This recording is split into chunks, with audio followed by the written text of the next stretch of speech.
women who had excess body fat over the period of 13 years had a threefold increase in the risk of developing breast cancer. The drinkers basically drank their breakfast, lunch, afternoon. At the end of 8 weeks, drinkers lost 2 pounds, and they also shrank their waist circumference by almost an inch. Excess visceral fat, inflammatory fat, is so dangerous and linked to cancer. By the way, not just breast cancer. It turns out that excess visceral fat has been linked to increased risk of 14 other cancers. Everything from one of the first places you gain when you start gaining weight, 90% of people think it's around the belly, and understandably, because that's what you would see. I'm gaining weight, you look in the mirror, I'm seeing it around your belly. But actually, that's not so. It turns out that the first place you start building body fat is in your...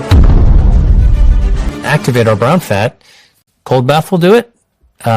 Sleeping in cooler rooms will actually start to activate it as well. When that, by the way, when those mitochondria fire up, they're burning energy. You know where they draw that energy from? From your white fat, from your visceral fat first. So you want brown fat, good fat to burn down bad fat, visceral fat, white fat. You want to sleep in a cool room, or you want to go into a cold bath. And there are lots of foods that will also, you can eat foods to activate your brown fat to burn down harmful fat. Waist circumference is a good surrogate of the amount of harmful body fat you have inside you, because the visceral fat is a dangerous fat. The subcutaneous fat is either beautiful or could make you not be so happy with your body shape. All right. But the visceral fat, which you can't see, is actually inside the cavity of your body. So when it's like peanuts you would pack into a FedEx container, you're shipping light bulbs. You can pack a lot of peanuts in a thin box and tape it shut. The box still looks thin, but it could be bursting with pressure on the inside. And basically, visceral fat is something that whether you've got a big body or a small body, whether you're obviously overweight or whether you're skinny as a stick, you can still have too much body fat. By the way, here's an interesting little factoid. Where's one of the first places you gain visceral fat, extra body fat, when you start gaining weight? 90% of people think it's around the belly, and reason, understandably, because that's what you would see. I'm gaining weight, you look in the mirror, I'm seeing it around your belly. But actually, that's not so. Turns out that the first place you start building body fat, especially the visceral fat, is in your tongue. Your tongue can get fat. So if you take a look at the anatomy of the tongue, the tip of the tongue is the Cirque du Soleil acrobat. It's capable of doing all kinds of crazy acrobatics. The middle of your tongue is muscular. It is buff and full of muscle to be able to move food around your mouth. The back third of the tongue is normally marbled like a ribeye steak with fat. Okay? And a lot of people don't realize this, but when you start gaining extra fat, one of the first places that it starts to grow where it matters, the visceral fat grows in your tongue. You get more marbling in the back of your tongue. Wow. This happens even in skinny people. And in fact, it was studied in Sweden. Young women, women who are middle-aged or younger, who are thin, actually, when they started to gain weight and they started to gain visceral fat, they found it was in their tongue. They started snoring. Their bed partners would say, wait a minute, you started snoring. Now, why? Because when you're sleeping, you're relaxed. And when you're relaxed, your tongue's relaxed. Your fat tongue is relaxed. It blocks your airways. And guess what? You have sleep apnea. And so even thin people who have a lot of visceral fat, it's not just the diameter of the airway. You know, we used to think it's like the tunnel getting narrower, but even your tongue can gain weight. So these are some of these really interesting facts about body fat that we never really even thought about. And this was a study done by Cornell in New York, looking at Swedish women who were normal body size or skinny. So you've heard of skinny fat. This is what they were studying. And they looked at these women to see, they did DEXA scans, as you described, to see how much body fat they had. And then they followed them over 13 years. And they actually found that women who did not have extra body fat had, normal risk of breast cancer. But women who had skinny fat, remember, all the women in the study, and so 3,000 women, actually were normal body size. They weren't supermodels, but they were just normal sized women. Some of them were slimmer than others, but none of them were obese. None of them were overweight, just normal size. But they knew at the baseline what the DEXA scan showed. And what they found is that women who had excess body fat over the period of 13 years had a threefold increase in the risk of developing breast cancer. And it's linked to higher inflammatory markers in their bloodstream, which makes total sense. The leaking body cream, the leaking inflammation, in a skinny tube, all right, or normal size tube, normal suitcase. Look, the suitcase can't expand bigger. It's got a finite size, but it's leaking out. And this is because cancer thrives in an inflammatory environment. If you have inflammation without even a microscopic cancer, like we talked about, but a small tumor, putting inflammation in the environment of a cancer is like pouring gasoline on the embers of a fire. You ever go camping? You have a campfire, it's almost out at the very end. Now, if you pour some gasoline in it, boom, whoosh, you're going to have to create a bonfire all over again. That's how dangerous inflammation is. So that's why excess visceral fat, inflammatory fat, is so dangerous and linked to cancer. And by the way, not just breast cancer. It turns out that excess visceral fat has been linked to 14 other cancers, increased risk of 14 other cancers, everything from colon, ovarian, lung, breast, prostate. It's a growing list of cancers that seem to be you would be at a higher risk if you had high levels of visceral fat. And it makes total sense given the inflammation. There's this new discovery that the bioactives that are present, that Mother Nature has laced into our foods, can activate the healthy fat to reshape itself, not grow so big, redirect itself so we're creating more beneficial fat than harmful fat, and literally get rid of visceral fat. And as I dove into this deeper and deeper, the discoveries were getting more and more exciting to me, because not only was the lab research there identifying what these compounds are. They could be the catechins in tea. They could be the ellagic acid in strawberries and in chestnuts. They could actually be the sulforaphanes in brassica, the broccoli and bok choy and gailan, or turmeric. Or it could actually, their clinical studies were also being done to show that eating these foods specifically could actually shrink your waistline, your waist circumference, making your body tube a little bit smaller, because it is knocking down the visceral fat. Weight loss is sort of overall weight loss is sort of a side effect, as you pointed out, to actually right-sizing your body in ways that eating foods can actually generate. And so what I did, I spent about 2 years cataloging these foods. I spent about 10 years doing metabolism research, but 2 years really cataloging these foods. And I finally write about them again as if I were taking the reader into my grocery cart and pushing them around and telling them what to actually put into the cart from section to section in the grocery store. Cold temperature, and I'm sure you've talked about this, causes a shock to the body that releases epinephrine and norepinephrine, these hormones that actually are produced by our brains, and they course through our nerves, and they they trigger brown fat, and really start the engine of the brown fat, literally like the clicker on your gas range on your oven to start before you boil some water, whoosh. All right. And so cold will actually do that.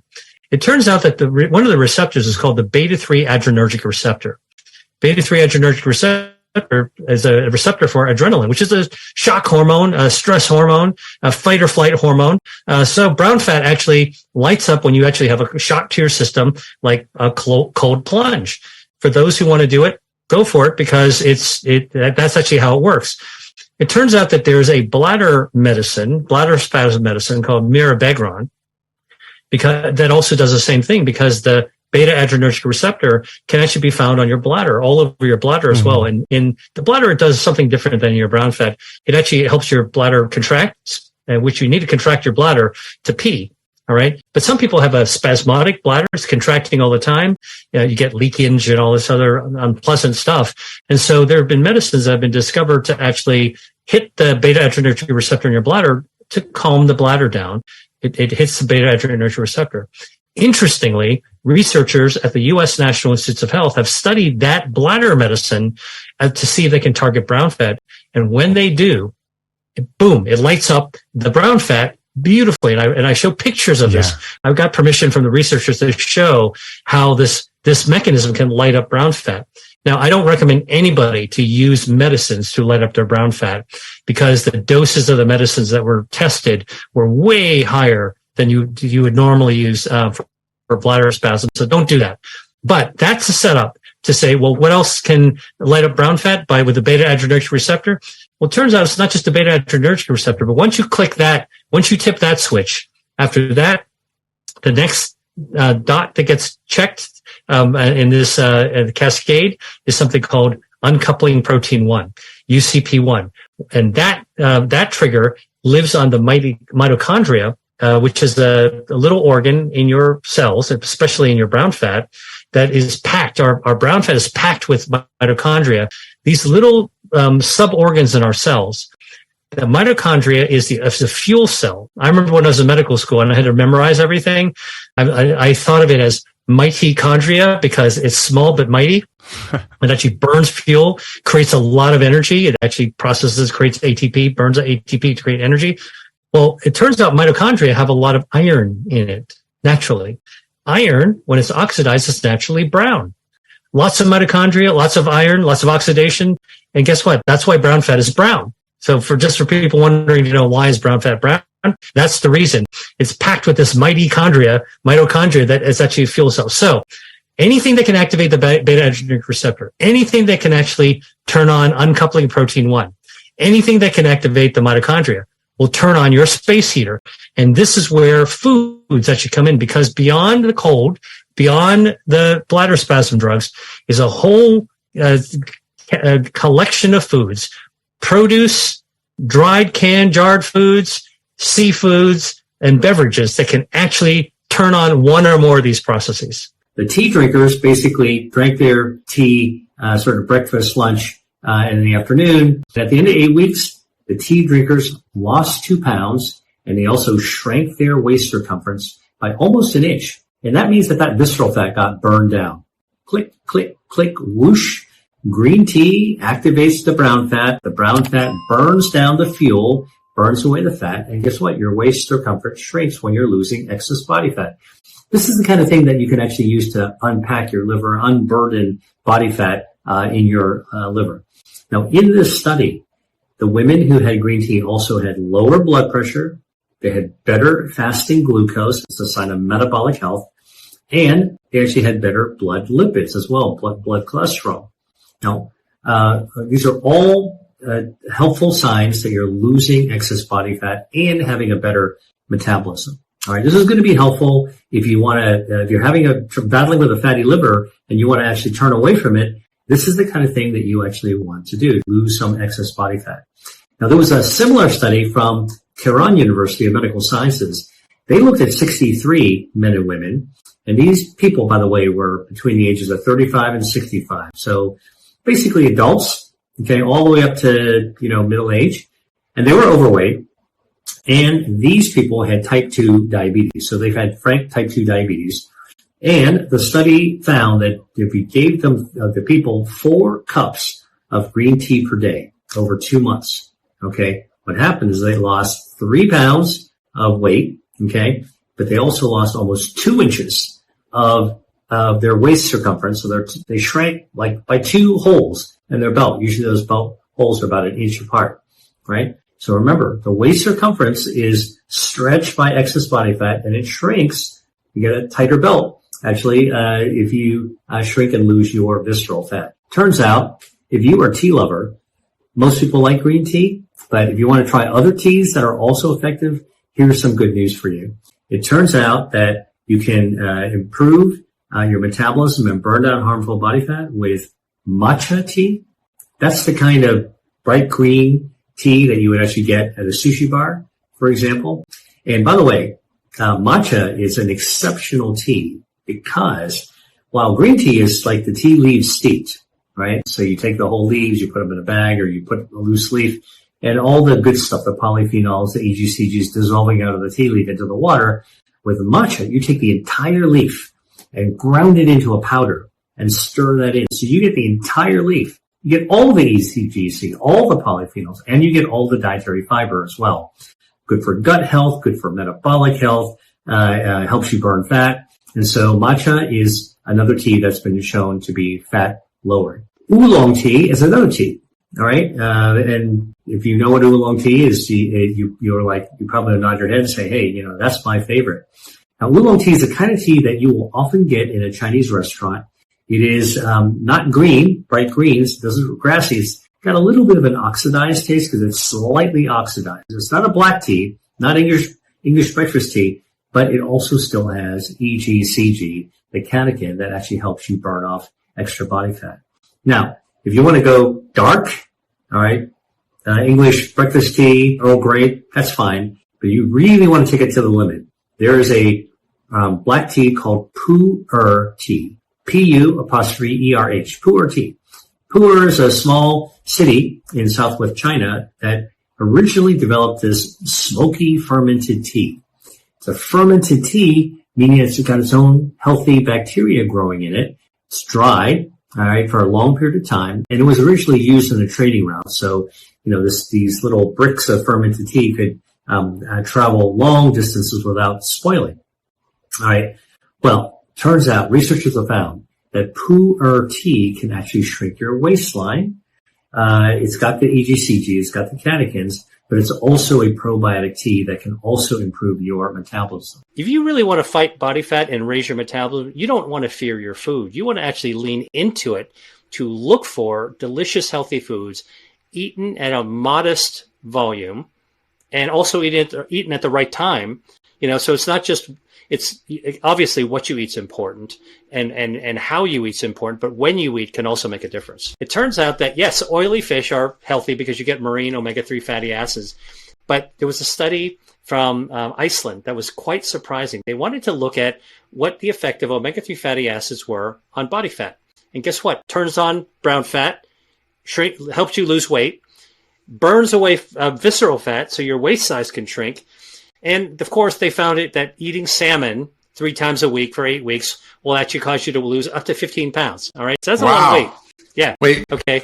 Wait. So you just said eating salmon a few 3 times a week can help you lose 15 over 8 pounds? weeks. Yeah. So basically, now this is the study where they actually did a little bit of caloric restriction to get it started, then added salmon to see if eating salmon would actually trigger faster weight loss. So that's a pretty good amount of weight loss. Now, omega-3s are in salmon, right? So oily fish. In fact, I can tell you there's 1,565 milligrams of omega-3, marine omega-3 fatty acids in a 5-ounce serving of salmon. Okay. But here's what's crazy. And I think this is what opened my eye. The same researchers studied what they thought was going to be a non-oily fish like cod. Cod's not considered an oily fish. Cod only has 284 milligrams, not 1,500 of omega-3 fatty acids. Pretty low. Guess what they found? People that ate cod 3 times a week lost 10 pounds over 8 weeks. Wow. You don't have to eat mackerel and anchovies in order to get adequate omega-3s when it comes to your metabolism to fight fat. Something as low as cod with that amount of omega-3s will do it. So in my chapter, I convert in different seafoods that cod amount of omega-3s. You want 284 milligrams of omega-3s in a serving? Guess what that translates to medium-sized Gulf shrimp. Oh, you only need eat 4 Gulf shrimp to get as much you get in a serving of cod. How many oysters? You need to eat 8 oysters. You want mackerel, which is really oily? You only need 1 forkful of mackerel to get that amount as a cod. You don't even need that much mackerel. Halibut, which is, a very mild whitefish, right? Not oily. You only need to eat half a piece of halibut, half the size of a deck of cards in order to get the same amount of omega-3s as you get in cods. Remember I told you when you actually eat food, your insulin rises in order to draw that energy to load into your cells. Our metabolism is hardwired so that when you're eating and your insulin is going up, our metabolism stays focused on loading up on fuel and not burning it. Okay? When we're not eating, our insulin goes down. Our metabolism switches gears like switching train tracks and basically says, all right, let's time to burn some of that fat stored in cells. And maybe you're burning the fat from dinner. Maybe you're burning the fat from yesterday. Maybe you're burning the fat from the holidays. But that's actually when you're sleeping, you're actually able to burn. That's the way our metabolism is hardwired. So here's what I do. I try to give my body as much time to naturally burn fat as possible. If I'm sleeping 8 hours a day from 11 o'clock to 7 o'clock, for example, all right, here's what I do. When I eat dinner the night before, if I eat dinner at 7 o'clock and I put the dishes away at 8, I don't eat anything after dinner. I stop. I close my eating window at 8 o'clock. No midnight snacking, no noshing. I don't raid the fridge. No extra slice of pie before I go to bed. Now, guess what? I put the dishes away at 8 o'clock. I go to bed at 11. I've gained 3 extra hours of fat burning, metabolism, grooming. When I get up in the morning, I don't do what our moms told us to do, which is hurry up and eat breakfast and catch the school bus to go to school. I get up, I take a shower, I get dressed, I take my time, I go for a walk, or I'll check my email or do something else. I'll wait an extra hour before I eat breakfast. Okay? Now I've gained an extra hour. So the 8 hours of sleep plus the 3 hours the night before, 11 hours plus 1 extra hour in the morning, I have just spent half my day burning down extra fuel. Super easy. You want to go intense, you want to go 16 hours and squeeze it down to 8, go for it. But 12 hours works as well. I'm just trying to tell people easy, practical, delicious ways to do it. And then if you want to go hardcore, go for it. The mirror and the scale doesn't tell you exactly what's going on because because weight, by the way, what you see, that number, is your bones. You need good, strong bones. You want your bones to be heavy and solid. Muscle, you need to have muscle, especially as you get older. Aging is like one of these things where you want to have protein and you want to build muscle. Muscle weighs. Water, hydration. You want to have hydration as well. So all these compartments all contribute to the number on the scale. But what you want to really yoke in and control is actually visceral fat. Viscera is the term we use for gut. Gut fat, by the way, is not the stuff that you see in the mirror. It's not the love handles, the muffin top. It's not even really truly the beer belly. The visceral fat is the stuff that's inside the tube of your body. So you could have a skinny body and be loaded with this visceral fat inside. In fact, it's kind of like a styrofoam peanuts that you stuff a packing container with, like a FedEx box. You pack it in. You can have a lot of peanuts in there for a little package. And that's the dangerous stuff. So that's one of the things that you really want to be able to beat is your visceral fat. And then I think the other thing, another myth that, kind of like will help us jump right into the good news about all this is that the idea is that if you want to lose weight, you have to stop eating. You just have to eat. You just have to cut off food. And that's not entirely true either, because now the new research shows us there are certain foods you can eat that will burn down that harmful visceral fat. You can actually eat foods to burn fat, which is kind of a counterintuitive thing, but that's what the science shows. A simple way to make progress that anybody can do is to skip breakfast. I actually do that myself pretty often because of my schedule. But now, think about it. You have just added, holy cow, you've just added another 4 hours to your 12 hours. Now you've gotten to 16 hours. Now you're into intermittent fasting in the formula way. And if you really want to actually kind of take it even further, if you can muscle it, if you want to kind of jumpstart your weight loss again, you know what? Have a little snack around lunchtime and don't eat anything. Don't eat any snacks in the afternoon. Wait till dinner. Compress your eating, into the smallest window possible. You will definitely lose weight, more weight over time. That triggers your body, your metabolism into burning down extra body fat. That's a way of actually, kind of startling your body, pushing it harder to be able to do it. Hey, if you like that video, then you're going to love this one. Check it out.